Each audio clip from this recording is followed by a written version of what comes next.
welcome to Crafts and Crime. I'm Amy. I'm Elaine. And as always, we have a craft and a crime. One day we're going to be like, okay, guess what? We don't. I know, I think Just we've this said that one a few time. times. And as always, oh, wait, never mind. Yeah, not this time. Oh, we did that one time when we switched it up and we were like, wait, it's not a craft or a crime. It was when we did our Am I the Asshole and Dingus Day. Because it wasn't really, I mean, it was crafty and crimey. Yeah. But we'll do that again. Those are fun. Yeah, it is fun. It's nice to kind of break it up and lighten the mood a bit. So we haven't recorded in a long time since November? Yeah, since before Thanksgiving. So we did the hard work and caught up, and that way we could get a little break. And so now we're in January as we're recording, and I think this is the closest we've recorded to the date. Yeah. And this is coming out next week. In like 4 days? Yeah, because it's a 3-day weekend. Oh. So yeah, because it's Friday and this comes out Tuesday. Wow. Yeah. But so this is current events, people. Current events. Yeah. So we can actually talk about things that are currently going on, like the whole. Well, we know that Gypsy Rose was released in the end of December. Yeah. Was it the 28th or something like that? And so she's been all over. How shitty is that? Everywhere. They couldn't even release her before Christmas. I know. Come on now. I know. So she, as I'm sure everyone listening, that are all our listeners that are into true crime, I'm sure have been following. So she's been doing her little interviews, like big interviews, I watched her, what is it? The Prison Confessions of Gypsy Rose Blanchard, where she was interviewed. That whole docuseries that Lifetime did. It was 6 parts. See, I haven't watched any of them outside of or not watched. Like there's some news stuff like that. Yeah. I think I've heard like some little tiny things on YouTube, but I've never gone like deep into it. I feel so bad for her. Yeah, I know the story. I can't imagine losing that much of your life and like your teeth and your sanity. Yeah, and I think the crazy part was when her attorney was just saying that, like, it should say a lot. I'm butchering how he said this, but it should say a lot about how bad her situation was if she's doing better in prison. Right, mentally healthier in jail. She was so happy. Physically. And she had friends. Yeah, and she said that one of the happiest days was the first day that she was in prison and got to, like, go outside and just, she was, like, free, but not free. That's so heartbreaking. Yeah, but but she does say that, like, the time, she was in there was good for her, and she probably will, for the rest of her life, need therapy. But I mean, everybody needs therapy, so yeah. I totally agree with that. So that's been, as everyone I'm sure is sick of hearing of it, but it's on, I follow her on TikTok and Instagram, so I'll see her little updates. And then her account got hacked. I heard about that. I do not follow her, but I heard about that. Oh my gosh, can you imagine, like, you don't even, when she went in, there was like not a thing like TikTok. There was Facebook, well, we all know about the Facebook post, but just this whole new world. Yeah. So it's just crazy. So that's been going on lately. But in our own lives, we've just been doing chicken stuff. I unfortunately had a what would that be, like a covert rooster that was hiding just until totally a non-dominant rooster until Fluffy Cheeks passed away. Yeah, and then all of a sudden, did you name him? You said you named him Mark. Because yours is Tyler, so Tyler goes off like all the time. Really He's so funny. loud. I love animals with like human names. It is really funny, and we kind of follow that. Like even with Binks, technically, I guess his name is Thackeray. Yeah, that like Lenore totally forgot. And so, but yeah, I'd be like, gosh, dang it, Tyler. Yeah, I'll always yell like, Tyler, shut up. And now the neighborhood, I swear, the neighborhood like cycles roosters. Yeah. So, because they've been way too new quiet. One? Yep. There's at least 2 more. You think? Mm-hmm. Same down the street from like the same direction. I'm trying to think. Like that way? Yeah, okay. Like where the other one was? Yes. The back street. Same thing. It's like they hatch out birds and they probably eat them, I'm guessing, because it'll be like roosters, no roosters. Roosters, no roosters. You don't.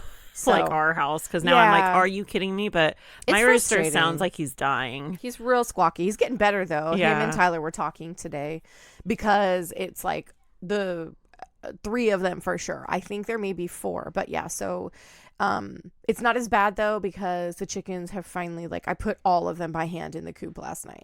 So I wasn't awake as early as I wanted to be, but I didn't hear him constantly because I'm usually awake at 2:00 in the morning and that's when he starts. Yeah. And I haven't heard it. Yeah. When we had a bunch of roosters in the back, they were like going off and Jack had to go out there and get them to shut up. But like, it could have been a cat. It usually is probably a cat. Well, he started freaking out first because of like little songbirds in the yard. And then, which I actually, if you have chickens, as cute as those little birds are, they bring diseases. So I stopped feeding the songbirds. I used to have a feeder, but I stopped. I'm going to get the hummingbird feeders up. Yeah, but anyway, so Tyler saw this tiny little songbird and he just started freaking out. Yep. Yeah. And he's such a bitch. Like, he is not going to protect any of them. I told you the other day, he's like punking them for food now, which when we say that, it's like they'll just peck them or flap them with their wings to make them go away, like they're going to attack them. And that's not a rooster's job. Their job is literally to go find food and tell them like, hey, I found food. And then they come over. But also defend. Have you seen those where it's like the hawk is getting a hen and the rooster will come up running? And yeah, he won't do that. Mine might. He won't at all because he is all puffy all the time, and but he goes Tyler after each other. Puffy, he'll attack the other chickens. But, yeah, that's I'll let Binks out, and his favorite thing to do is just chase him like a jerk, and Tyler just runs. He has no confidence at all, but he's also not fully matured yet. Yeah, he won't be till they're like a year old, which is weird to think of him getting any bigger. I know. I'm pretty sure he's done. Mine is pretty big. And it's my favorite one. It's like all white, and then it's got the black speckles on it. Well, Fluffy Cheeks was pretty quiet. Yeah, that's probably kind of quiet. It's his probably. dad. I think it is. Yeah, it's that same. I don't know who the mom is. It's not. It's probably the one that I accidentally gave you. I think that's the mom. Oh yeah, probably. Yeah, because it's or the Easter egger, because she's real light. Yeah, I don't know. Like that bird is like bordering on albino with black stripes. It's so pretty, but I'm like, of course it had to be a rooster. So, but now it's so weird though. Like, why are they all stunted? I don't know. Like popcorn is tiny. Yep, he's so small. He is getting bigger, but a lot of it is like fluff. He's still like Popcorn is smaller than Marla, and she's my smallest. She is my most petite, so she's like bordering on the bantam. I love her little crooked butt. I think she has like an issue, scoliosis. But like, you know, so if people don't know chicken anatomy, on a rotisserie chicken, that dopey little butt part that has the tail feathers is called the Pope's nose. The Pope's nose. Pope's nose. The Pope's nose. Yeah. And so anyway, on her, it is, so if you're looking at her from her back end, it's totally off, like to the side, completely to the right. And so but she seems fine. She runs a little dopey, but when I hold her and I kind of, what's the word I'm trying to think of? Like move it around. I'm trying to think of different words. Just like, but yeah, I kind of just pinch I'm and doing feel. Like yeah, exactly hand motion, that. like a little the little seed, Lego like, hand. Yeah, the Lego hand. My brain's going malleable. I'm like, that's not it, but it's basically that's what I'm doing. But you're manipulating. Exactly. Yeah. There we go. Yeah. It doesn't seem to bother her or hurt her. I mean, obviously she's like, what are you doing? But so she's just crooked. But tiny and crooked, so I think Popcorn's just, the bantam is just a dwarf. They just don't call it that. Well, remember that one rabbit that I had that its legs, it was like paralyzed from the waist down? That was really sad. And it got all scabby on its knees and stuff. So, yeah. Sorry. I'm like hitting stuff. Speaking of more animals and rabbits, I should have another litter in this next month. So then there'll be Easter bunnies, basically. Like by the time they're bigger, it'll be like right after Easter. So that gives me past that, like people trying to get babies for Easter that then they get rid of, that they toss outside. Yeah, so they'll be ready after Easter. So I timed it just right to where it's like, no. So the people that call, like, oh, do you have any bunnies? Oh, I don't have any right now before Easter, but like it's literally the weekend, the Saturday after Easter. Well, technically the Wednesday, but I like to give them like the extra vitamins and supplements before I I'd take them away from mom completely and monitor them for a week. So it would be like, well, technically they are ready on Easter, but next weekend. So it's the weekend after Easter. It makes them really think about. So then if they're serious about wanting a rabbit, they'll wait a week. Yeah. You know, and if they're like, oh, well, we wanted one for Easter Day, you know, then it's like, oh, well, I'm not your. Find someone else. Yeah, find someone else. So I'm excited for that. It's been a while. It's been since last. all fall. Yeah, all summer. I didn't do a lot in was the it summer. the end of spring? Yeah, it was the end of spring. So I gave Molly, and I lost a lot of rabbits throughout the summer. It's just so hot here. Yeah, it's the transition that's like we're having. I mean, Southern California is always hot, but we're having this weather that's like, oh, it's fine. And then like for us, the lows we're getting are just about to hit the 30s, which is freakish. Jack said when he got to work, it was like in the 30s. Yeah. My friend lives in Washington, and it was 5 degrees. Oh, my gosh. Yeah. No, thank you. And Troy was just saying, like, oh, everyone in California now is like, why is it so cold? And we're like, this isn't even the coldest. No, like, it's February cold for us. Yeah, but, February gets really cold. And then our freakish snowstorm in March last year. Yeah, I hope we get snow again. I do, too. That one day was perfect. It was, like, enough for everybody to get frozen and tired of it. And then we all went in, and Kurt and I took a nap. Yeah. He worked. I totally didn't think. I was like, well, how were you home for all the snow then? And he was like, well, because we had to shut down. He's like, I worked, but we had to shut down, so I came home early. I guess he came home. I remember that. Yeah. So it was really, I remember, and everybody was just tired of it and wet and miserable. And then we all came in and got warm, and when Kurt and I woke up from our nap, the snow was gone. Yeah. But the kids got to make snowmen and stuff. That would be fun if it happened again. Yeah, I would like snow. Oh, another freak thing that happened here in Southern California recently was that earthquake. Oh, yeah. Yeah. We live in California, so earthquakes aren't anything new. And it's been a while. Yeah, it has been a while that we've gotten a decent little jolt. And this was a 4.1. I think it was downgraded to a 4.1. Oh, yeah. Which is, it's nothing, you know, it's a crazy. Decent rumble. You know, it's not just a big truck rolling by. And I had to laugh because I caught it on our home camera, our surveillance camera in the living room.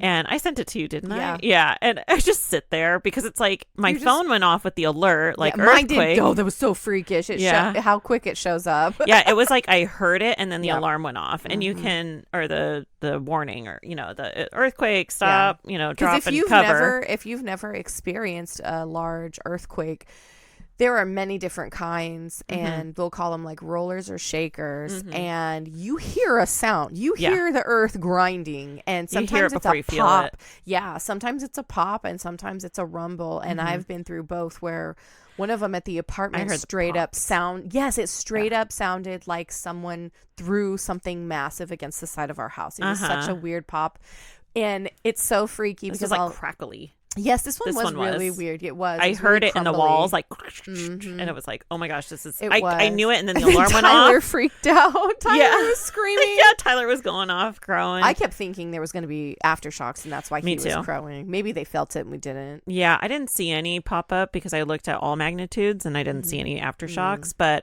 yeah, I caught it on camera, and you see Lincoln was running in. So at first I thought it was just Lincoln running. Yeah. Because like I said, you hear it, and then my alarm goes off, and so I'm like, come here. I'm just sitting on the couch, and if you've been in an earthquake, you know, you just kind of sit and you wait and see if it's going to get bigger. Yeah, it's better to hold still until you hold still. You don't want to act first, so you just kind of stay still and you gauge it. And so I was sitting there and I was like, come here, you know, did you feel that? You know, and he's like, what is that? And I'm like, it's an earthquake.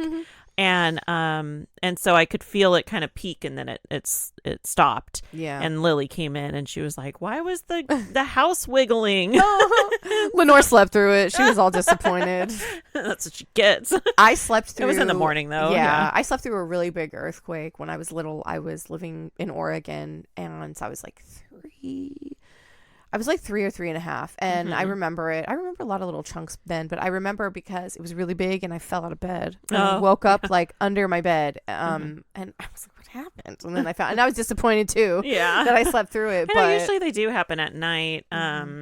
They do. There was that one on Easter. Where was it? Ridgecrest or something like that? That big one where it was like crazy big and they had a ton of aftershocks. That's what I was saying. I would prefer to have a bunch of these small ones than to have the big one. And so that day, so we had the earthquake, and you know, I was talking about earthquake safety with the kids. Like, no, we did what we're supposed to do. You just kind of stay still and you gauge it, and it wasn't that bad. But if it was a big one, you want to get like in a doorway or under something, like the dining room table. Yeah. But thankfully, we're in a one-story house, so it's not like you have kids on the second story or whatever, or like in an apartment or high rise or whatever. The first thing I thought of was, oh my God, Sheila is on top of the bookshelf. Oh yeah, she would have fallen down and like died. My tarantula, in case you're new. Yeah, I have a tarantula, and the only place I can put her right now where Binks can't get to her is on the very, very tippy top of our bookshelf. Yeah, and that would have sucked.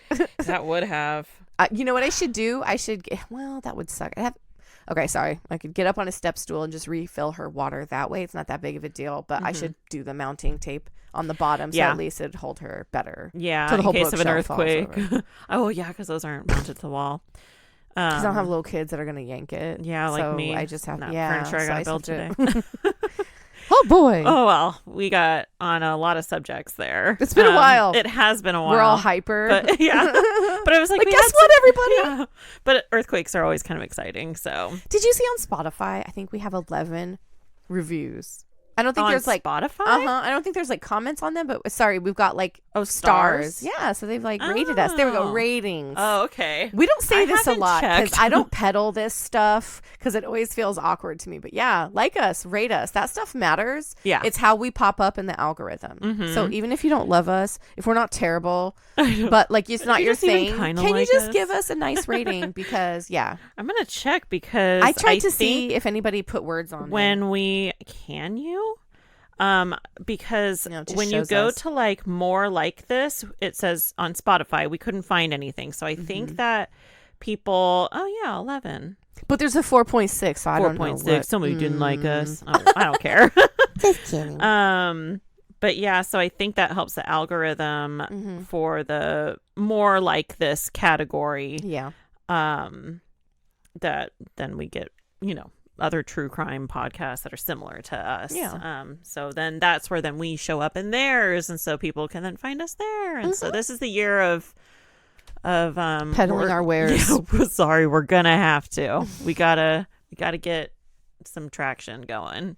So we've set some good ground space, because what episode is this that we're doing? I should know this. Everyone who's like 37. Nope, that was this week. 38. Oh, okay.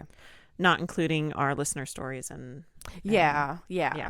So anyways, I guess we'll just get right on to it. And so I have a craft, and it is one that we have actually talked about. It is friendship bracelets. Oh, fun. So I gave Elaine a friendship bracelet for Christmas. I made her one and I made me one. Mine's right here. Oh gosh. I have to get somebody to knot it on my arm. Yeah, so we will talk about that. So we will talk about that. Maybe we'll do that after we record. So yeah, I made us both friendship bracelet matching, and the colors are red, brown, green, and yellow. And after I made it, I was like, these are total reggae colors. Hell yeah. But I just grabbed the colors that spoke to me. Yeah. So why it speaks to me. But I will get into that because colors mean different things and stuff. So I can't wait. Okay, so friendship bracelets that I'm talking about are the ones that are like thread, like macrame, not like the beads or whatever. Because Jack was like raver bracelets, and I'm like, no, they're not raver bracelets. These are like not rave candy. It is not the same thing. No, these are handmade. I could probably post a picture. We should just post a picture of us wearing our friendship bracelets so everyone knows. That's cute. But so it's like macrame. So you're using threads to make these patterns. And it's actually been around for centuries. And of course, the earliest examples are decorative knots that are traced back to China from 481 to 211 BC. So they used this on like clothing and accessories. And then macrame spread to Western Europe through sailors who use the knots for their work and leisure. So this kind of goes back to macrame. It's all knots, but then these are just like pretty little bracelets. Yeah. So they made them on a teeny tiny scale. Yeah. But the friendship bracelets that we know today, like the ones that I made, are mostly influenced by the indigenous cultures of Central and South America. Yeah. Which makes a lot of sense. The little pretty pixely. So these cultures use colorful threads and beads to make designs that actually represented things like their identity, beliefs, and values. And like I said, I'll get into different colors and patterns and their meaning. Cool. So they exchange bracelets as a way of showing friendship, loyalty, and respect. So the origin of exchanging bracelets as a symbol of friendship, like, can't really be pinpointed, but it's probably started in Central America. The weaving patterns and designs, gosh, my microphone, I'm sorry. We're learning again. I know, it's all, yeah. So all of these patterns, you know, that even that we see now are very similar. I'm just thinking of like museums that we've gone to in California where they show like, oh, because Native Americans were, you know, out here, and you see a lot of like similar patterns and stuff. So, friendship bracelets became popular in the United States in the 1970s because hippies, you know, kind of like, so imagine going with your tie-dye shirt, your friendship bracelets, your macrame purse. And matching headband. Yes. So, but friendship bracelets also became a form of protest and solidarity for the human rights issues in Guatemala and other countries. So they can have a lot of different reasons or meanings. So friendship bracelets are also related to the Japanese tradition of misanga, which are embroidered bracelets that are said to grant your wish when the string eventually falls off.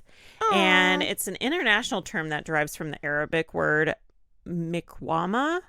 I butchered that, I know, meaning ornamental fringe. And this word is also the origin to the term macrame, like I talked about, which came into use in the 19th century in France. So, as we talked about Native Americans, they have Native American cultures develop patterns like chevron, which is in our bracelet that has some chevron. That is like, I think one of the most popular patterns is the chevron, and then the basic knot, which I think that has like both. Ours has like two different kinds. So it's like the chevron and then the basic, like just tie knots around some strings. I'm trying to remember where I'm a bad friend. How dare you? I spent a whole hour making that. I know. Probably more than that. But Avery was like, man, you're so fast. I'm like, well, mine's different than yours, because she made Lenore one, the chevron one. Oh, yeah. But anyways, so I lost my place. Sorry, I'm reading my notes. Sorry. So, yeah, the chevron pattern, and some Native Americans are actually credited with originating the tradition of making someone a friendship bracelet out of love, like what I did. And you, no, I'm kidding. I'm not going to give you a hard time. You took it out in broad daylight and you scratched it. So even many Native Americans today wear friendship bracelets as symbols of resistance and solidarity, such as during the Dakota Access Pipeline protests in 2016. So, anyway, so friendship bracelets are like have multiple meanings for it. You can make it mean whatever you want to make it mean. So you can, you know, use your favorite colors, or you can make it a symbol of expression. Like I said, we're going to get into meanings. So this is what I was saying. If we do our friendship bracelets today, according to if I wasn't a piece of shit. So for everyone out there, we should have done this when I gave it to you on Christmas Eve. So according to tradition, you would tie the bracelet onto the wrist of your friend as a symbol of friendship, and you can like wish for something. And then the bracelet should be worn until it is totally worn out. Oh, raggedy. And falls off on its own. Nice. And this honors the hard work and love that was put into making it. And the moment when the bracelet falls off on its own, the wish is supposed to come true. That's so cute. So I was like, I'll wear a bracelet for a long time. I think I could do it. I don't know if like it would be too sensory overload for me, but I could try. I think, oh my God, Kurt sleeps with so many bracelets on. I'm like, ew, really? Yes. Ew. No, but it is hilarious. They're silicone. So they so get washed in the shower. So just like never takes them off? No. Oh, weird. From when he used to have really long hair and he would pull his hair back with hair ties. Yeah. So he still has the hair tie moment. When was the last time he had long hair? I know, right? High school.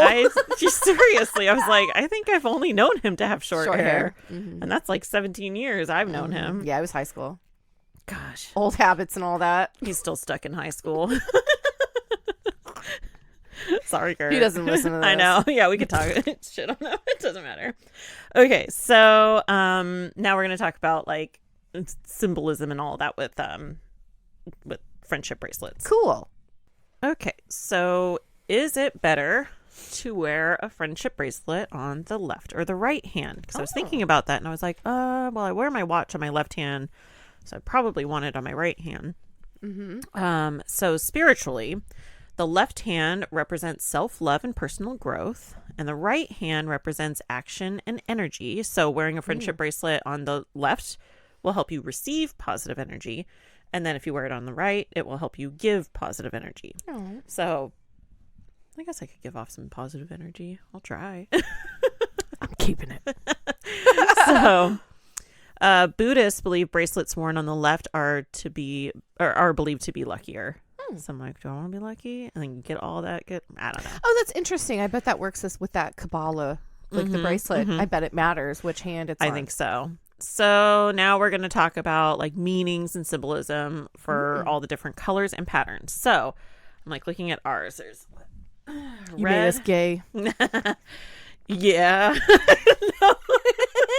It's funny you said that because the first one is red, which means love, passion, and courage. Hey, we're brave. We are. Yeah. This is not easy to do. Not. Then yellow, which we have happiness, joy, and optimism. Yay. Green, which we have nature, growth, and harmony. Oh, look at us. Oh, we're growing. Let me see. It doesn't have brown in this list, so I don't know what brown is. But yeah, so those are 3 of our colors. The rest of the colors: blue, peace, calm, and trust. That's cute. Purple, my favorite color, creativity, spirituality, and mystery. Pink, friendship, sweetness, and femininity.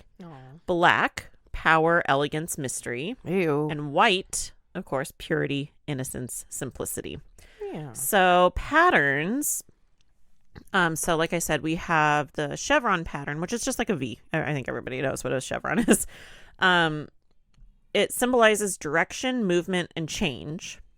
A stripe, so whether it's like, like the diagonal stripe friendship bracelets. Yeah.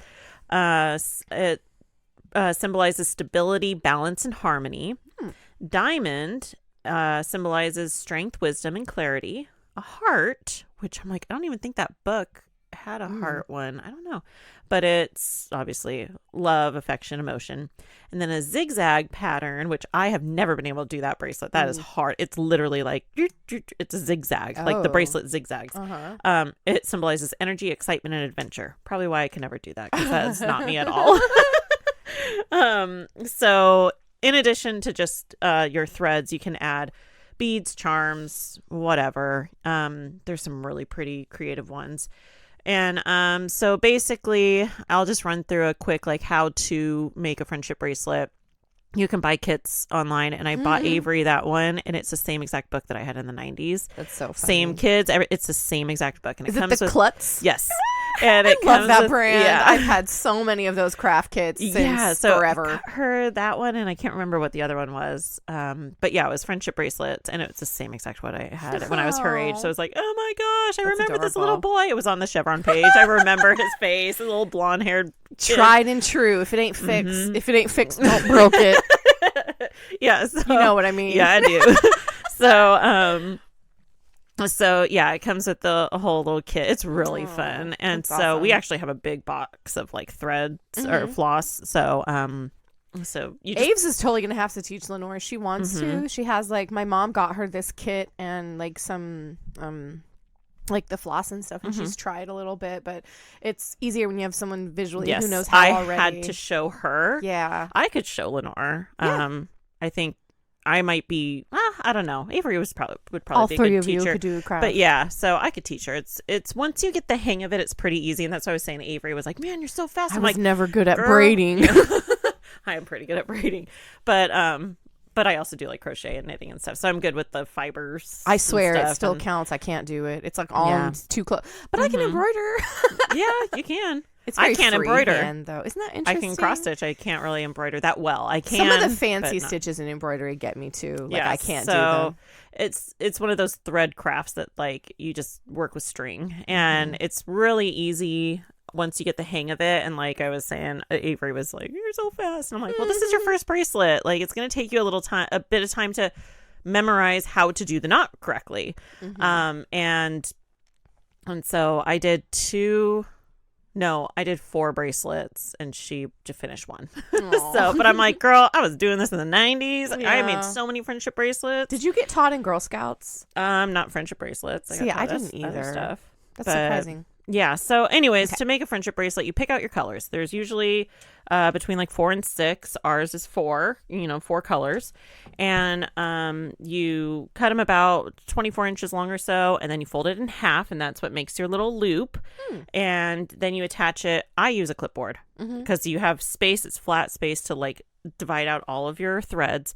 And to get it started is the hardest part because you got to decide what pattern you want to do. And so then you got to organize them all, and it gets a little twisty in the beginning. So it's just patience will help. So then you make your first 4 shapes, with your 4 colors, or 6, and they're knots. And there are so many patterns. Just find a good pattern. Chevron's really easy, but basically you're doing 2 knots per thread. So you're doing a loop, knotting it, but then you got to do another one, and that's what makes the little pattern, the little knot. So it's just a bunch of knots, really, just like macrame. And so then you just keep going with your pattern. So like this one, I think I did different colors for ours. Oh, and after I did this, I realized I totally skipped a step in this. So this is not how this is supposed to look. Oh, but it is what it is. But it still looks cool. Yeah, you alternate your pattern. You just buy a little kit. It's super fun. Get the take one worse.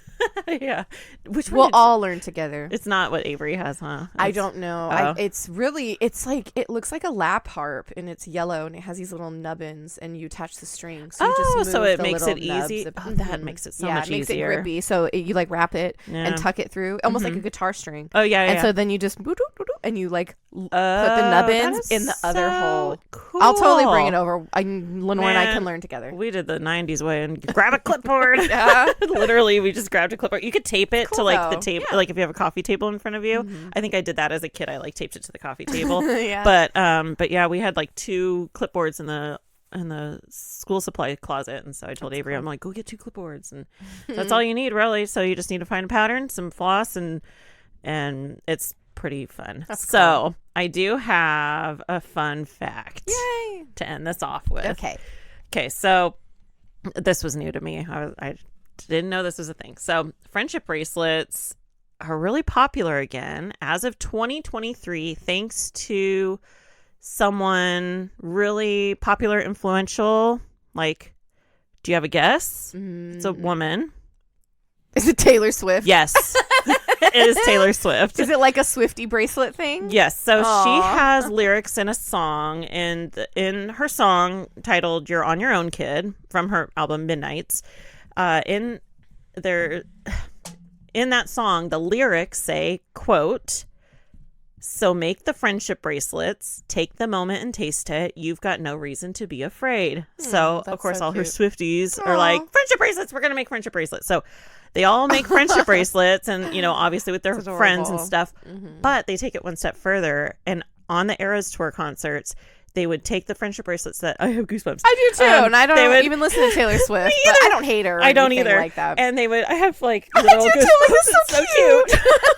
And they would take friendship bracelets and exchange them with like complete strangers at the Eras Tour and tie them on each other, and they would do so all the friendship bracelets. I'm like, that is so cute. That's really cute. Are they really like cute. A specific theme or color? No, I don't think so. I think it's just friendship bracelets in general. I know. That's adorable. It's really cute. We're so emotional. We have goosebumps over someone we don't even know. I'm just thinking of all these girls, cute. Like our girls' age, of like, I made like 5 friendship bracelets. I know I'm adults find 5 that are going to Taylor Swift. Yeah, I know. I'd be that one that's like, I got friendship bracelets. That's so sweet. Who wants to make exchange friendship bracelets? So that's adorable, and I love that so much. I'll never. Kurt and I went to a horror convention last year, and there was because it was right before Valentine's Day, and there was this precious girl dressed up in like a big pink, fluffy, cupcakey Lolita dress, like a Cupid, but she had a ghost face mask that had like a pink hood. She was so cute and so pretty, and I was like, oh my gosh, she looks so pretty. And then she like she didn't speak at all, and she like reached into her bag and she pulled out this like little glittered styrofoam heart, and I still have it. It was so cute. It's just a little sentimental thing. Like, so yeah, I love that because I made her happy, and and then I was like, oh, it's so cute. I do. That's adorable. I just like can picture. I gotta find like videos of these girls trading their friendship bracelets with like complete really strangers, cute. But they're Swifties and they're all happy, and it's adorable. So cute. So yeah, so go make a friendship bracelet and then give it to your friend so they can lose it. I knew you were gonna say that. I'm kidding. I'm kidding. You are not. I'll help you find it. I know. Well, to be fair, I did give it to you for like New Year's Eve, Christmas Eve, and Christmas chaos, and it's just. And then putting Christmas decorations away, and my house is like, I know, I know. And the cats have destroyed the bottom of it. Yeah, they have all flat, on the ground because they've bent it all the way down. And so I'm like, well, at least it's not broken like I thought it was. I just have to bend them all the way up. Yeah, one of my branches is like that. It's when Calvin climbed up in the tree. That's what they're doing right now, and I'm like, it's my own fault. I'm taking it down tonight though, so that we have the room. But I'm just like, I was hoping that they would not do this, and they or by next year. I'm hoping they'll get it out of their kitten systems, and I'm like. Because it was just Binks and Figaro, right? Yeah. Johnny and Junie saw their first Christmas tree a while ago. I know, and I'm like surprised Calvin did that this year because wow, we kind of got off subject. That's okay, not really, but yeah, it was the conclusion. A lot, yeah, it's a lot going on around here. Swifties and Christmas trees, they're the same thing. they make me smile. Yeah, exactly. Yeah, she is so cute. Yeah, but I'm not I don't listen to. I could sing a couple of her songs, but I'm not. I think I know a few, but I don't. Yeah, I'm sure if one came on the radio, I'd be able to hum to it. Yeah, probably. The radio, like we listen to. I do in my car, but not that kind of station. I don't. But I think even when we're in the car or the truck, the phone is hooked up to the. Oh yeah. So it's just whatever we're listening to on YouTube. Yes. Cassette player thing. Yes. I had one of those in the van. That freaking truck is old. It's like a 96, and it has like so little. I think it has under 100,000 miles on it. Mm-hmm. It's crazy. Well, it's just like It was just the little job truck. Like this. Load up this job, move a piece of furniture. It was literally just meant for like Jim was using it just like in town. Yeah. So because they would always take Melinda's car around town. What do you call it? The roundabout car? Yeah, scootabout. That's scootabout. Scootabout. Like Mama's little scootabout. Was it a roundabout? I don't know. That's okay. Okay. Sorry. So I have something so different. And it's crazy and it's kind of morbid because it's weird. But technically, nobody's been murdered. Oh, okay. It's so different. It's so different. Okay, and I hate it. I know. And I was telling you, like, when we were getting ready to, like, do our homework, I was like, I feel terrible saying, like, I'm so excited. But it's, like, crazy. All of mine are crazy. But, yeah, it's totally different. Okay. So, have you considered full body donation? Or just organ donation? Just organ donation. Just organ. Okay. Because I've heard horror stories of the full body that I'm sure you're going to get into. Yeah. Okay. So, yeah, I am an organ donor as well. Anything that's available, go ahead and take it. I don't care. But no, I don't want to do full body either. And so this is what we're talking about. We are talking about dirty, under the table body brokers. I knew it. So I have this a few. Is a crime. Yeah, it's a crime. Yeah, I've seen some of these but nobody's murdered. Okay, I guess they're just that already makes dead. You feel better. They're already passed away. Okay. Yeah, and no, there's no gross necrophilia. That's not it either. So no, I've seen a lot on this. That's so crazy. So I want to give like a quick. Do not let this dissuade you from organ donation because this is not the same thing. This is not the same thing at all. These a lot of the times these full body donations. As long as you have a really respectable funeral home mortuary plan, make sure you have an advocate for you. You're all good. This has nothing to do with organ donation. This is like full body where usually the organs have been taken already. Yeah. This is 100%. The rest of you. Yeah, this is 100% legal.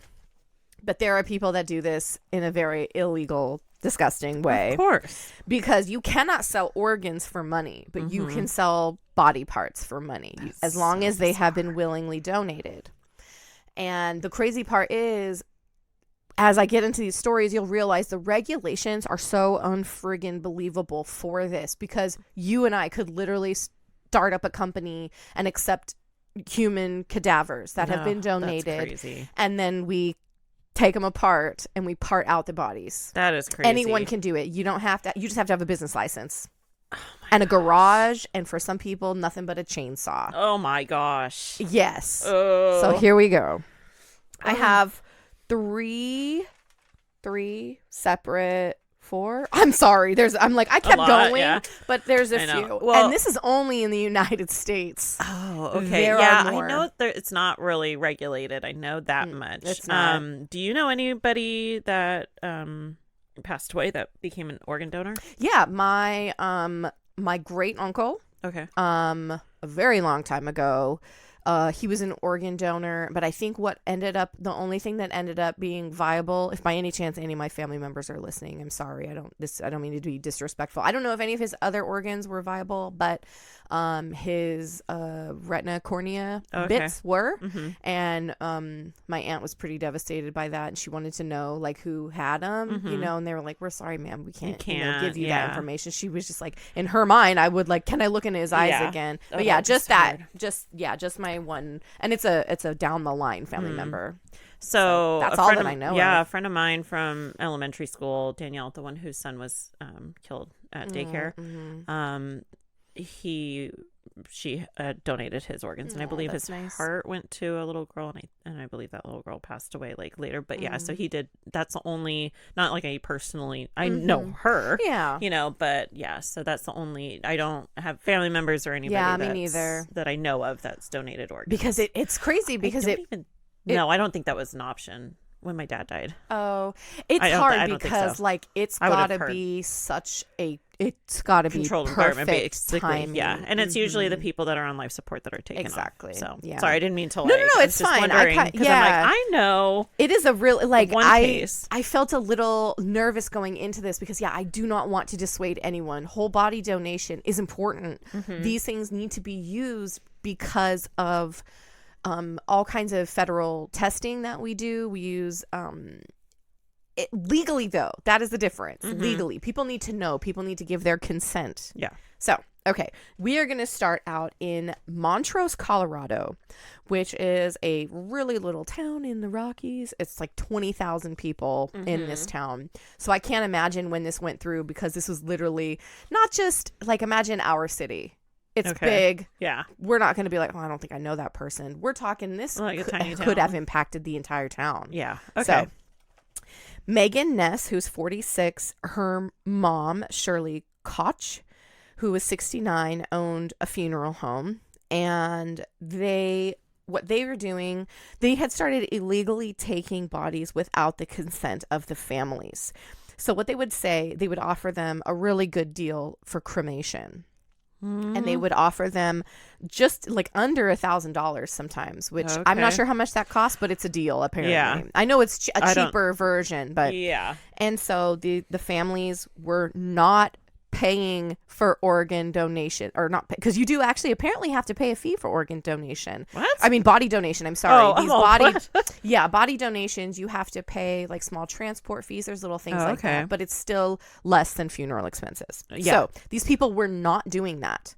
They were cremating their family members, relatives, friends, loved ones to take home, and then in turn how they see fit. And Megan and Shirley were stealing their bodies. They were stealing the bodies. What were they putting in what's bits and pieces of other people put together, like what they don't need. Like, the parts that don't sell, or like, my gosh. Because one thing that's pretty common is that, again, I'm sorry, I don't mean to be morbid, but a lot of times these bodies will be used for crash tests, explosions. So they will give you back some part of the human remains of your family member, cremated, and that's part of it. Is like they'll give you what they didn't need. Yes, exactly. What they didn't have a use for. So I know, because I think of like the bodies exhibit, and it's like, is that, I didn't cover him, but he is one of the people that has gone through a lot of issues with these. Yeah, I know exactly, because I didn't pull up his name, but Yeah, sorry. He's one of those people, but I didn't put it in here. Yeah. Mm-hmm. But again, some people but willingly. I'm just saying in general, like all of those people, like are some of their parts over here in this part? Or is it like no, did I they think just those take like, oh, this is all we need from you, and like from this one? I'm sure, yeah. And so like, there's parts like... that are just heads and they've like excised the ear and brought it out. So I know we kind of jumped around. There's an exhibit called Body Worlds and they're plastinated cadavers, and it's really cool. It's beautiful. It's very, very interesting. But some of the bodies were acquired under suspicious circumstances, and that's pretty much like he's never gotten in trouble for it, but everybody knows.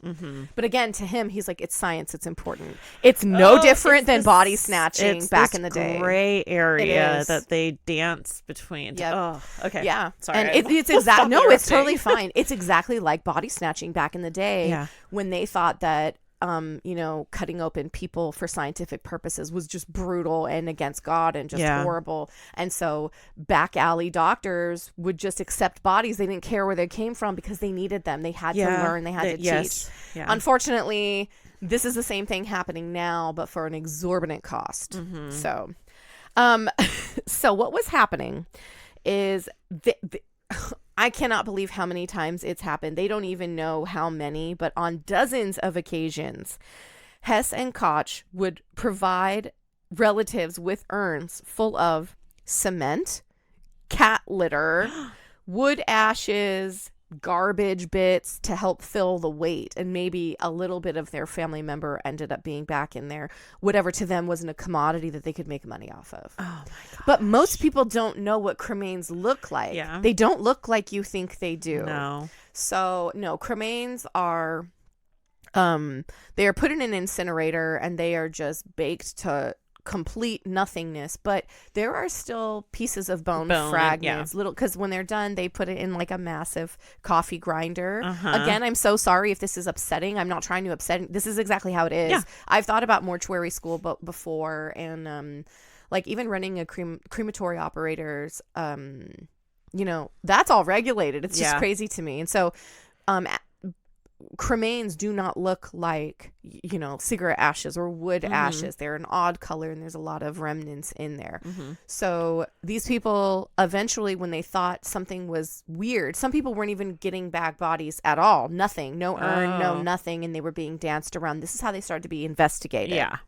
So I feel like, where's my family member? They would open up the urn and there was obviously cat litter and like little bits of, someone had like burnt up batteries. Oh my gosh. Like they were throwing garbage in the incinerator to burn it down. Imagine if you wanted the ashes so that you could go spread them at the lake that they went fishing all the time or whatever, and then you're like, what the heck, there's a battery in here? This is exactly what some of the people that I saw, they were like, so who have we been spreading? We've been going to all their favorite places, and they're like, who is this? Now, what year is this? This was, oh my God, sorry. No, you're totally was it recent, fine. like in the 1900s? Yeah, these were within the last 10 years. Oh, okay. All of these are within the last 10 years. Oh, okay. I just didn't know if it was like, this happened in the 30s or something like that. But I'm like, what? So this is all super recent. Okay. I'm like, dude, I even wrote what they got sentenced to, but not when. Don't quote me on my shitty research. 2013. Okay, so pretty barely, recent. So 2000s, not even like, but not even a full 10 like years. 2024. 24. Yep, we're in the 20s again. I know. So, the state regulators had started to get complaints about, but this is so crazy to me too, but Colorado state law, they started to get complaints, but the thing was, without proof, state law cannot enter funeral homes without criminal charges. The funeral homes are a place of privacy. Cops can't just bust in there. Yeah. So it does have very different regulations. At this point, there's no proof, there's no criminal charges. So they had to keep being investigated for a while. So a journalist company called Reuters, which I guess Reuters. Yeah, Reuters. Like super, like Vice, Yeah. They're very similar. So they did an undercover investigative article, and this is how they were found out, through private investigators and stuff. Yep. So the investigation led to an FBI raid where so we're talking a town of 20,000 people. Maybe it was 22,000 people. 22. Up to 560. Oh my corpses were desecrated. What? But here is the thing. This is the fucked up thing that is going to happen in all of these. All that Megan and her mother could be charged for. Wait, let me guess. Never mind. Oh, it's okay. I was going to say tampering with the body, but mail fraud. Mail fraud for lying on the papers. They forged documents saying that these families willingly donated the bodies. What? Yep. Mail fraud. Mail fraud. Because that is worse to the Which federal is government. Just a slap on the well, wrist. actually, they got prosecuted to the fullest extent of the federal mail fraud law. So Megan was sentenced to 20 years in jail. Wow. And her mother, Koch, was sentenced to 15 years in jail. Now, her father was actually kind of part of this as well, but he didn't get pulled in. He was pretty much just like, I'm not looking. I don't know. I'm here, but I don't have any part of it. Mm-hmm. So I know it's crazy. What? So another one that this one has been more in the. I wrote the date down for this one. This one I have seen before, and this is what pushed off my thought of trying to think of a case to do because I didn't want to come back and immediately be like murder. Yeah. So the Biological Resource Center, run and owned by. Okay, this is so ironic. His last name is Gore. Stephen Gore. Okay. Of Phoenix, Arizona in 2012.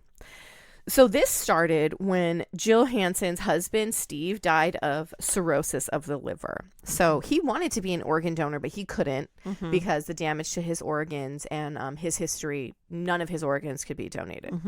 So she was able to get a hold of from the funeral home. The funeral home had directed her to Stephen Gore, and that, because Biological Resource Center sounds like so amazing. She thought, oh, his body's going to go to, medical research, and, hopefully they could study him for the cause and effect of alcoholism. And yeah. So she thought this was a great idea. And so she did willingly donate his body to the Biological Resource Center.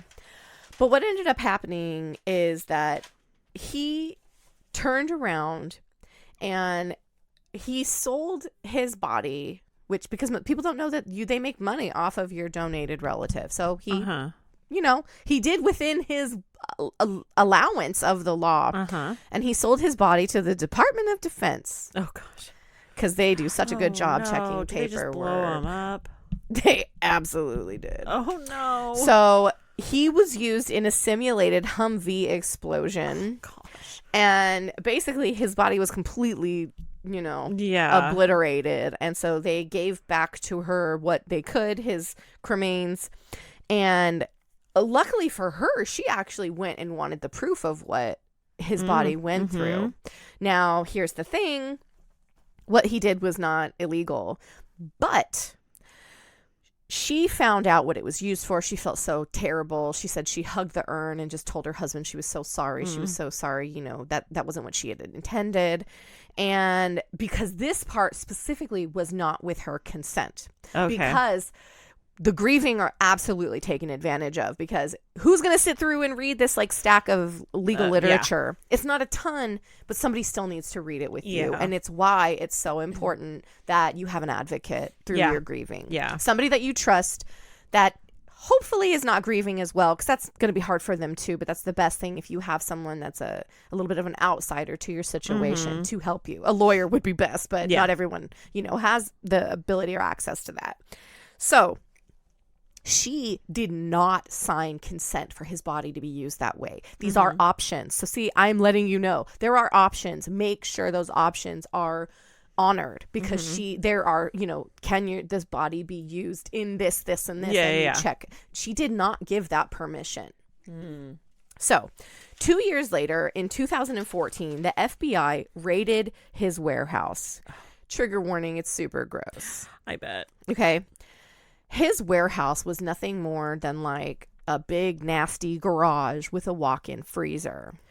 And out in the open it smells horrible, because if you don't know what the smell of formaldehyde is, you do, Amy. Yeah. You smelled formalin with me. Yeah. It's like the nastiest pickle. It's like pickle and perfume and gross. It's like sweet, rotten, garbagey smell without the body bits. You know, it smells bad on its own. Yeah. We smelled it with body bits, not human body bits. Animal body bits. Yeah. That sounds terrible. I know. So they have, okay, I'm sorry. They find just open buckets full of brown liquid, brains, fetuses, just packed all together. No care, no rhyme, not tagged, nothing. Who did these belong to? How rude and disrespectful is that? That is. So they find, oh my God, this is so weird.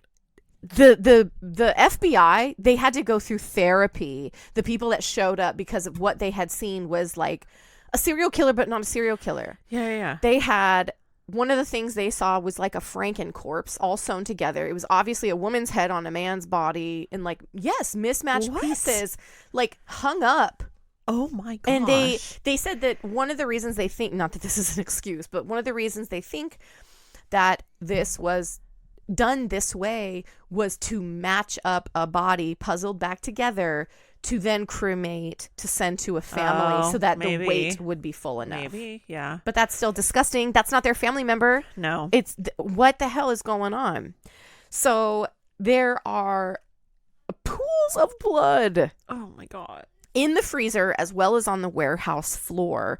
Bodies literally piled up on top of each other without toe tags, markings. They find a cooler of male genitalia. Ew. Just unmarked weens. Ew. Just all piled together. A cooler of dogs? A cooler of dogs. I away know, from the you leaned away. I leaned away. Yes, it's so crazy. And Ew. So now then they find forged paperwork of these cadavers, which almost all of these people went through, but I didn't put it in with Megan because I didn't remember. Okay. They consistently, these dirty body brokers, which, okay, if you know, I'm going to say this right off, the moment HIV, AIDS, blood hits the air, it dies. Mm-hmm. But that's not the point. They had forged paperwork because the moment somebody is infected with a communicable disease, whether it's Hep, A, B, or C, HIV, AIDS, tuberculosis, no donation, nothing. Yeah. So he was forging paperwork saying that they all had that these they things? they were free and clear of these diseases. Oh. And they were renting out body parts to schools. Oh, so that's dangerous. Yes, tuberculosis, lungs. Yeah. And so that is one of the things that they're... Didn't your grandpa have tuberculosis? My grandma and grandpa both did. Oh, they both did. Yep. Didn't your My grandpa had to get one of the of- super crazy surgeries that most people didn't live through back then. He had to get a massive... I think he had to get like 4 ribs removed on his left side. I wish I knew. I literally just was listening to a podcast. They were talking about this, and almost an entire lobe of his lung is gone. I remember. And so it was hard because for my grandpa, physical contact was really painful, on top of scary, because the moment you put your arms around him, he couldn't breathe anymore because you were pushing right on his lungs. Yeah. His bare lungs. His bare lungs is so crazy. Yeah, but he lived through it. He was frail forever, but dude, he made it through, had a bunch of kids. Like, yeah. My grandma had it too, but she didn't have as bad. No, yeah. Crazy, yeah, right? Tuberculosis alone is just scary. That's but still then a also thing. the same thing, like HIV, all that was hepatitis. You don't want to touch any of that, know. No. And there is a good possibility that if the organ donation was early enough, they're not fixed yet. He is fixing these specimens, including his coworkers who are and let me tell you, all of this, do you know how potentially exposed, yeah. exactly, and like, do you know how scary it is? Just me with gloves on with animals that I know are not infected. I'm like, oh, if I poke myself. I know. Like poking yourself with formalin or formaldehyde. Didn't we double glove? We used to have really thick gloves. I actually have some industrial gloves coming because I'm going to work on some soon. Oh, okay. So yeah. But I was so terrified of that. So I can't imagine being a health worker. Yeah. A student, an educator. Yeah. He exposed so many people to that. So dangerous. I mean, all of this is so messed up, but terrible. that's just taking it to another level of like. Yeah. So the cremains that were one of the things they found out were that the cremains returned to the family weren't their loved ones. A lot of them were just bits and pieces put together. And what ended up being such a strange thing was that he, again, it's just unbelievable. It's disgusting. And it makes me so mad. So in 2015, Stephen Gore pleaded. Sounds so ridiculous. Like, why isn't it pled? Why isn't it pled? I don't know. Pleaded guilty to operating an illegal enterprise. And he did get in trouble as well for like some medical negligence for the infected bodies.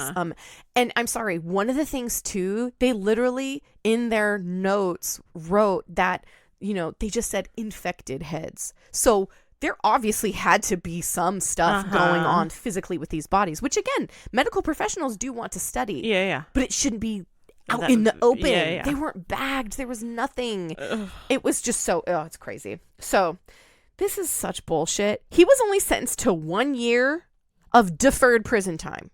What does that even mean? He must have been in jail during the time. So that was it. Yeah. Okay. And then he got 4 years probation. He was ordered to pay $58 million. Like, does he have that? Where does that even come from? I don't know. It's ridiculous. Yeah. I guess they just seize all their assets and divvy it up as much as they can.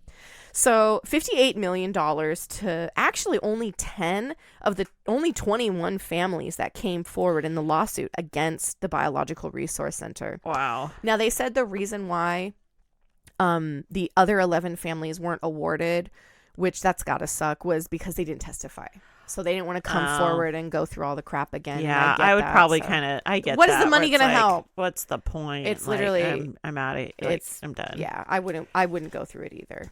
Yeah. So, and then having to learn facts that probably you don't want to know, for sure. That's like how their bodies were found or in what state just don't. Oh, I did end up doing 4 of them. Oh, there could have been more, but I stopped at 4. And I'm wondering if the one that I'm thinking of is one you're going to cover. Okay, so the next one we're just moving all around. Walter Mitchell of Seattle, Washington. He ran a company. Again, these all sound very professional. Future Gen X. Okay. And he ended up. This is a pretty short, cut and dry case. He was convicted of 29 counts of abandonment or concealment of a dead body. Okay. So what he would do was he would transport his cadavers state to state, which again is not against regulation. And he would fill up the U-Haul truck with dry ice and then transport them for orders and stuff. Okay. I'm guessing it was probably cheaper to do that than trying to ship a body. Yeah. So, and he would transport orders. Well, he ended up moving to Arizona. And he decided that he was going to possibly completely stop or just change Future Gen X to Arizona. Okay. So whatever the families are talking about, it's just heartbreaking because all of a sudden a couple hikers and some target shooters come across chunks of body. Oh my gosh. Just pieces out in the desert. Farts. I'm sorry, guys. We're back on. It's been a while. The desert totally started with the letter P. Farts. It was like I don't know. Potomac. Oh, that's now. Anyway, it doesn't matter. Desert. I'm sorry. It was in the desert of Arizona. Okay. And they're finding these body pieces, and it's weird because it's like a foot, a chunk, a wrapped head, a bag. It's like, so what this asshole did, the parts that were taking up stock room and weren't selling because there was a chunk apparently of like a thigh. So yep. So these pieces were just left out there. This asshole just went and dumped them in the desert because they weren't worth anything to him. And he didn't want to do the job. Yeah. He paid, he told he was going to do them. Yeah. To take these pieces, cremate them and give them back. Yep. So he ended up being sentenced on Halloween of 2022 for up to 6 years in prison for that because of the it's weird. I guess Arizona, all these state laws are different. Like, so, what? but only for abandonment and concealment of a dead body. Yeah. That's what he got in trouble for. And I'm assuming there's probably as well some kind of fraudulent. All of these have fraudulent paperwork. Yeah. So here's the next one. And this one is this is my last one. And this one is crazy because this one happens in 2016 is when this started in Detroit, Michigan, with the owner of a body brokering. His name is Arthur Rathburn. He ended up being arrested for fraud, defrauding healthcare workers, and lying to federal agents. So this is what's crazy to me, and this is a perfect example of the failure to regulate, which it is getting better. But as you saw, that one just happened in 2022. These are current laws they're trying to fix because, as you said, it's such a gray area because they're already dead. And I don't mean to be insensitive, but they are already dead.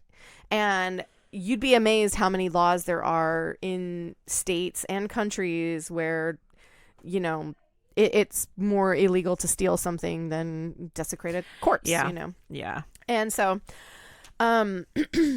part of his defrauding healthcare workers was just like our friend in the beginning, Stephen from the Biological Resource Center, which was the same thing, the HIV, the hepatitis, the tuberculosis, these communicable diseases. So he was lying on the paperwork. That's just so bizarre. I know. Oh, like, he was scary. I know, it's ridiculous. And so these medical programs that he would, again, renting it's so weird. It just seems so dirty. I'm like, I'm renting this foot. Yeah. For $25 a day. It's weird to put a price on something like that. Yeah. It's so strange. So when they entered his workshop, it was the same thing. It was a gross mess.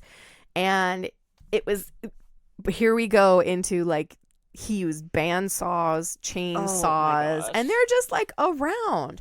And I don't understand because at the same time, I'm like, wouldn't those damage tissue? Like, it would be not a so clean cut raggedy. chainsaw. Yeah, that's not very strange to me. So I never understood that part.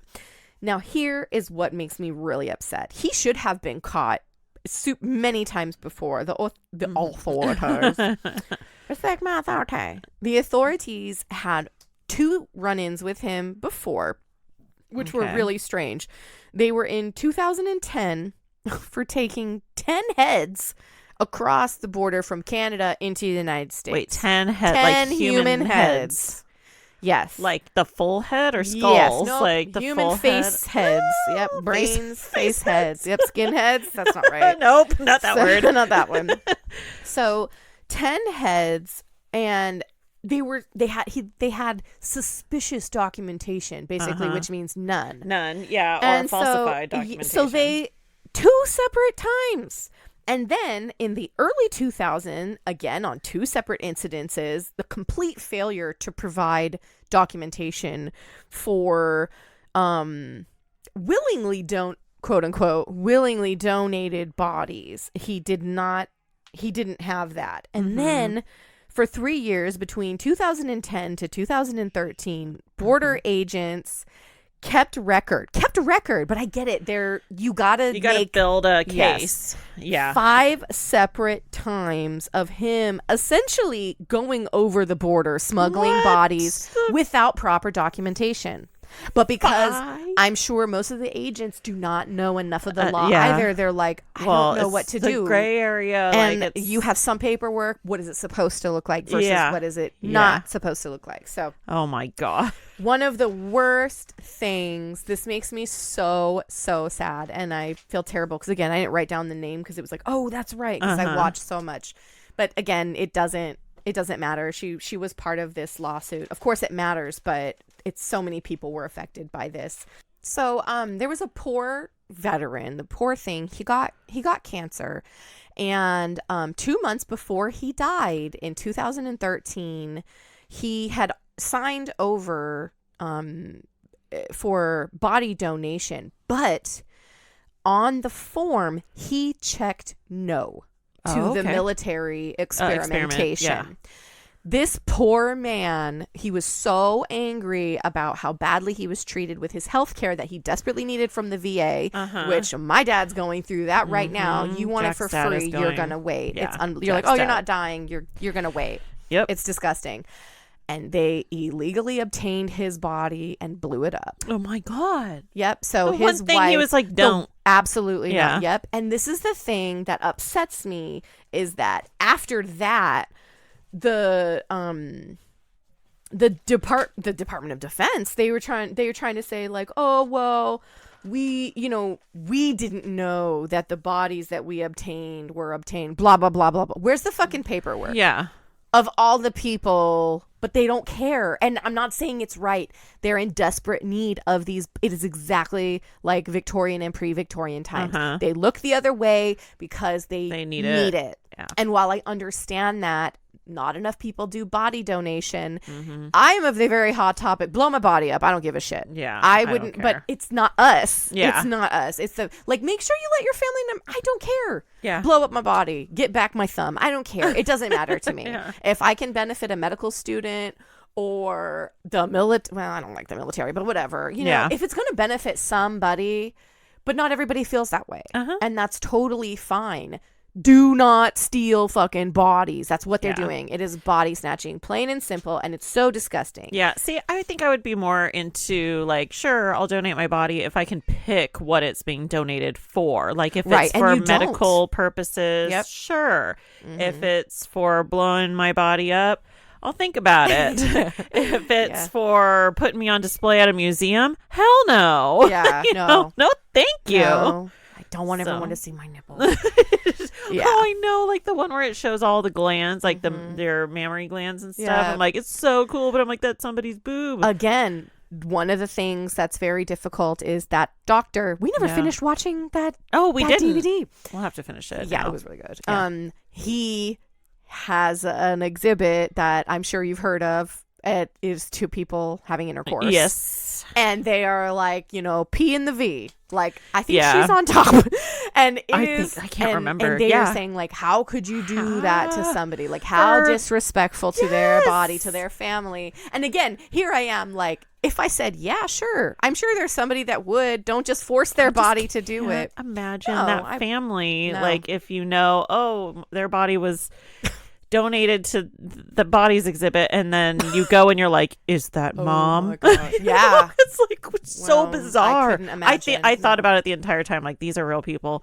It is very educational, really cool, but I know there's controversy around that, but it's I should have covered it. But yeah. Let me tell you and I have talked about doing multiple parts to things. Maybe this will be one, because he's probably an entire episode. It could be a craft and a crime. Yeah.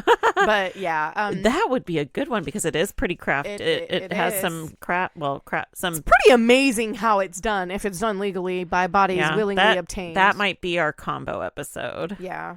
So we'll that see. DVD was so interesting. It is. We need to finish it. So in the end, Arthur Rathburn was sentenced in May of 2018 to 9 years in prison. The only thing for failing to disclose the infected body parts. Not stealing corpses, fraudulent paperwork. Can you believe this shit? It's what they can get to stick. I'm just like, that's what it is. That's all they can throw at them. So they're gonna definitively prove without any question. And so, because everybody can play ignorant. Yeah. Willful ignorance is what all of this is. The military. Well, I didn't know the stove was hot. Yeah. That's exactly what well, I didn't know. We didn't know where we got that they were doing it wrong. Well, if you looked at all the paperwork like you're supposed to, that probably wouldn't have happened. So, yeah. Wow. Yeah. It's crazy. So, yes, one more time. Please do not let this discourage you from organ donation, which is not totally the same different. thing. Yeah. Body donation, same thing. Do not let it discourage you if that's something you think you would like to do, but maybe get a lawyer to make sure. I was just going to say, get an attorney to look over the paperwork and make sure, you might want to disclose, check this box and know what you're signing, because they could do this or this, or have them write the up company notarize that paper. Yeah. Because then there's the thumbprint and the legal, like, this is being watched. Yeah. But yes, so in conclusion, holy shit, this is... Oh, I pulled up that article. I want to read this one bit. This is in the sources, the Reuters article. So this is so crazy. Because of the Federal Health Advisory Panel meeting has been called for the regulation of these body brokers.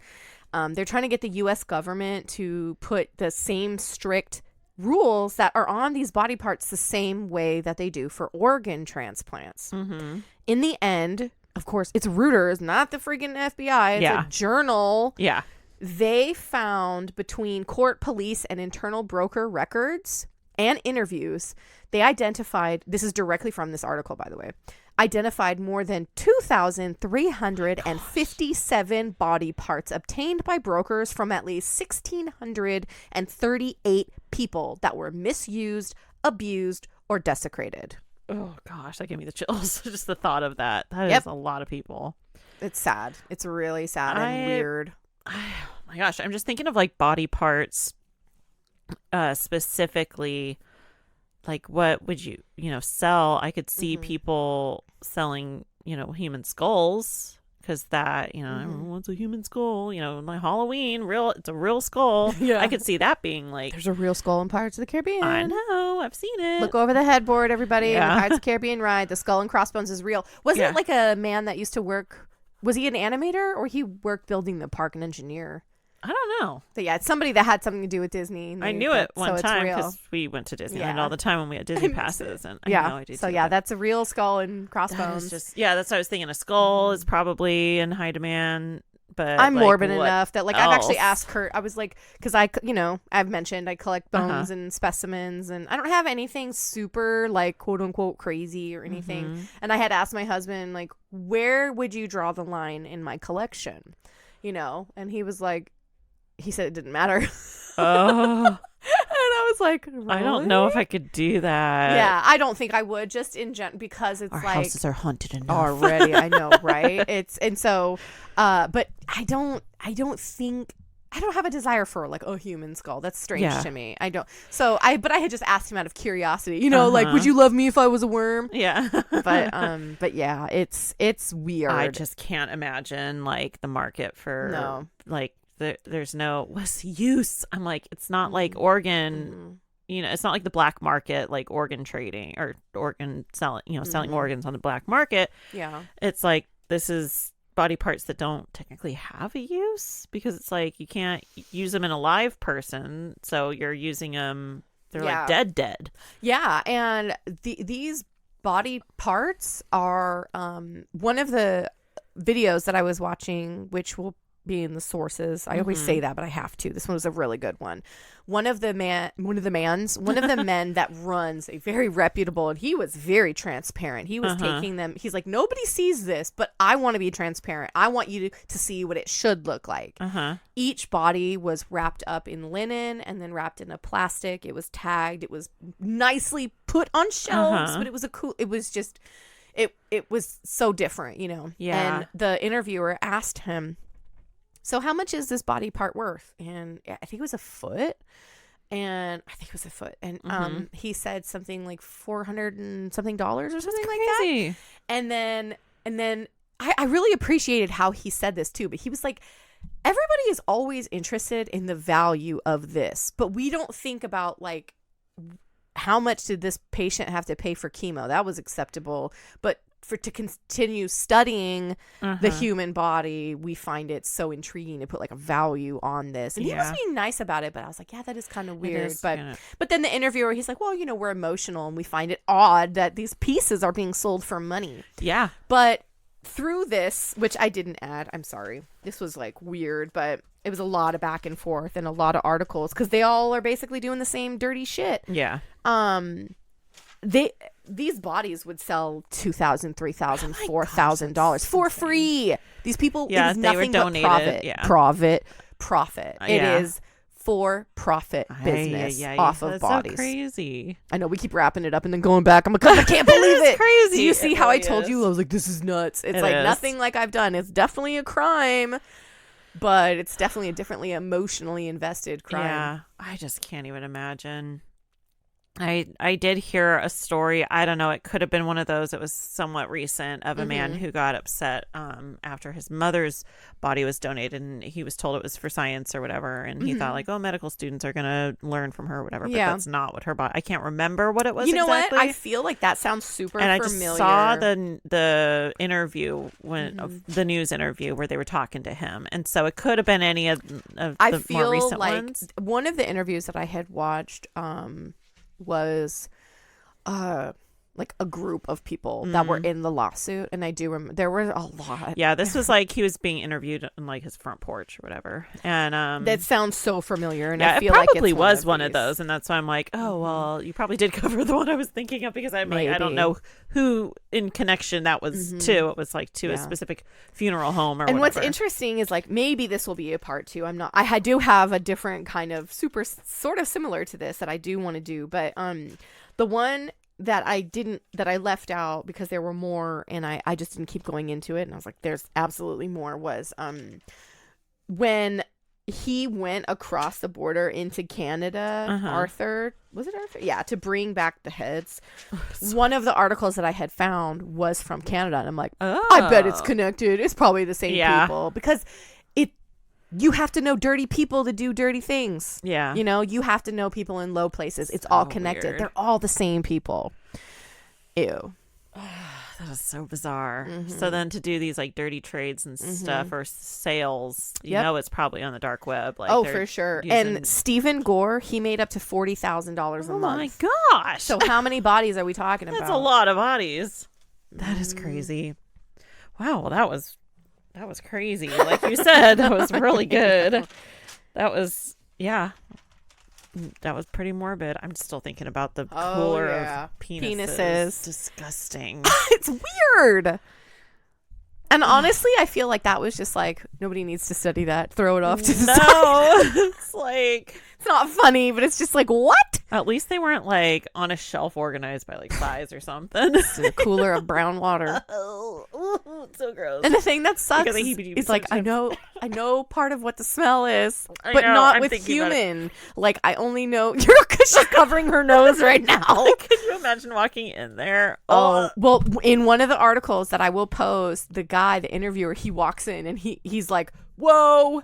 He's like, this is a smell I've never. He's like, this is different. And the guy was pretty much like, yeah, it's, yeah. And one of the things that was super interesting that was in that interview that I didn't put in because it didn't fit anywhere was that taxidermists are typically the ones that help in the flesh removal of these humans. Oh my gosh. Because really he interviewed somebody and he was like, do you have any, like, he's like, do you guys do humans? And he's like, yeah, but only one guy here will do it. I'm like, watch that guy. Oh my god. He's like, only one of the guys at his company has the I don't want to say nerve or courage, that's mean to say, but shut it off mentally and be able to do it. To be able to do it. I know the formaldehyde smell. I know like the smells is what gets to me. Oh yeah, for sure. Like I've tanned hides before, rabbit hides, and so, or pelts or whatever they're called.